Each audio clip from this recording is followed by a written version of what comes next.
अस्सलाम वालेकुम, मैं हूं doctor Shahid Nadeem, diabetologist.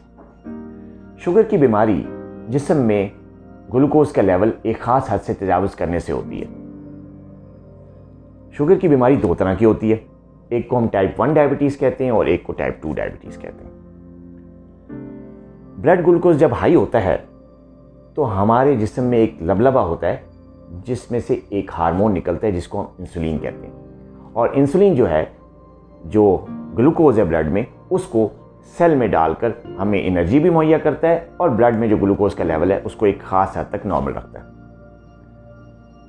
Type 1 diabetes में इंसुलिन बनती ही नहीं, लबलबा इस काबिल ही नहीं होता कि वो इंसुलिन को सिक्रीट कर सके। जबकि टाइप 2 डायबिटीज़ में इंसुलिन बनती है, या तो कम बनती है या फिर उसका असर प्रॉपरली नहीं होता, जिसकी वजह से इंसान के जिस्म में ब्लड ग्लूकोज नॉर्मल लेवल से बढ़ जाता है। एक और शुगर की बीमारी की टाइप होती है, उसको कहते हैं प्री डायबिटीज़। ये शुगर की बीमारी से पहले की स्टेज होती है। इसमें मरीज़ के लेवल, जो ग्लूकोज का लेवल होता है, वो इतना ज़्यादा हाई नहीं होता जितना टाइप 1 या टाइप 2 में होता है, लेकिन एबनॉर्मल होता है और हाई होता है। प्री डायबिटीज़ के जो मरीज़ होते हैं उनको आइंदा कुछ अरसे में फुल ब्लोन डायबिटीज़ का मर्ज़ लाहक होने का ख़तरा होता है।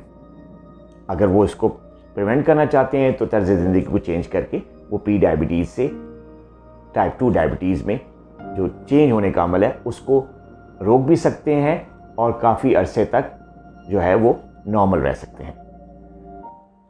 हमारे इस चैनल को ज़रूर सब्सक्राइब कीजिएगा और बेल आइकन को ज़रूर प्रेस कीजिएगा। मुझे इजाज़त दीजिए, मिलते हैं एक नई वीडियो के साथ। अल्लाह हाफ़िज़।